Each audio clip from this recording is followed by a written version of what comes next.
This is Good Morning San Diego. Let's say good morning to Brad Perry, who's, he's getting a little flowery this morning, apparently. Yes, I'm learning the flower business, and that's what we're talking about. You know, new people are, looking for things to do. A lot of people are, so they're looking for new jobs. The reason why we're up here is because of the school, and that is what Michael is teaching people about the flower business. San Diego School of Flower Design. You're teaching people actually the whole business, not just about designing flowers, but how they're going to be able to come into the wholesale places and purchase flowers. Right. I started my career on Wall Street before I was in the flower business, so I'm very much a businessman and a designer. So we teach people how to get into the floral industry, which requires a wholesale license, but you also need to know how to do your markups, how to sell, how to sell your product. You could be a great artist, but you don't have clients. What good is it? All right, now my next project here. We are making something that I was saying this can go on Dan's table. Very easy to make, very quick. And what is it? Right, it's called the Dutch Mass design, and it's starting with a base of hydrangeas. Dutch Mass meaning all massed flowers. Massed flowers are flowers that open up like peonies, roses, hydrangeas.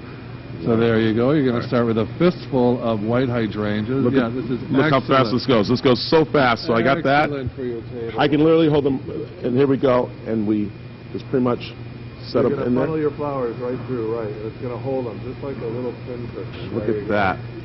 Wow, you've not done this before? Never done it before. We're going to say good morning to our buddy Brad Perry, who's been out getting all flowery this morning. And look at him. It looks like you finally have your finished bouquet. Well, actually, this is my second one, Dan. Oh, it is? This is the second one that I've done. I'm kind of like getting the hang of it. And some little tricks here that I've learned. One is that women love the corset ribbon design that I just did there, and so that was the finishing touch there.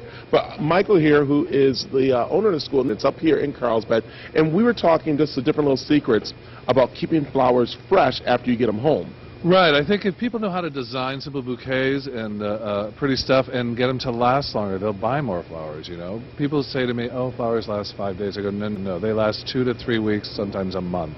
How to get them to last longer? 3 tips. Whenever you get flowers, put them upside down in water or put them in the sink and put a pan on top. Submerge them for a half hour. Instead of the water entering up the stems like a straw, it'll enter through the surface, the bark, the petals, the leaves. Your flowers will last 2 to 3 times longer. It's all about water.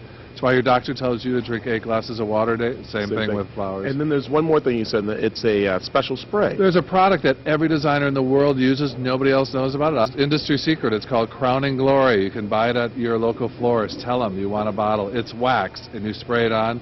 Seals your flowers in wax. They can't dehydrate. Dehydration and bacteria in the water, 2 things that destroy your flowers when you bring them home. Put a little bleach in the water. That'll keep that bacteria from growing. I love it. The school teaches you all kinds of things. And also, you know what, this is a gentleman's kind of thing. So that way it looks very nice. The gentleman can bring this home after one of those evenings of being at work late. Yes, as a forgiveness gesture. Exactly. But you know what, Remember, Brad? I think that flowers should be given more for just no reason at all, rather than, forgive me, or a special occasion. You should just bring flowers. And we want to talk about greenery, because that's very important. A lot of designers forget greenery is so important. Right. I was on Martha Stewart Radio recently in New York talking about how lucky Californians is, because you have the most gorgeous greenery. So at the San Diego School of Flower Design, we teach you incorporate greens into your everyday work. So if you learn a few basic tips, you can go out in your backyards and clip some of this stuff. We've got cochlea here. We've got seeded eucalyptus. Tons of varieties of different greenery. So again, to be a great top designer, you need a few simple tips. And one of them is to use these greens. Most designers, are not in this department. My designers are always in this department utilizing all this stuff. And in California, it's everywhere. You guys are so lucky to be here. I love it. And also, what was so cool is that he teaches people on how to open your business. Because it's not just about coming up and designing. That's where some people teach them that. He actually works with them to come back. And you said, you got to tell me, one of your success stories is where you had a calling up and asked her. She called up and said, I need your help. And you're like, oh, don't worry about it. You can handle it. Right. I kept telling her she could handle it. She said, no, she was nervous, overly nervous. I said, what's wrong? This is what we learned. You can do it. She said, Michael, it's $30-some thousand worth of flowers. So I said, okay, we'll sit out. We'll figure it out. It was her first job, yeah.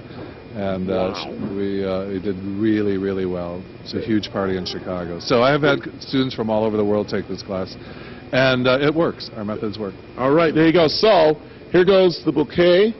And just so you guys know, there they are. That's the bouquet by Brad, mostly dealing with Gerber daisies.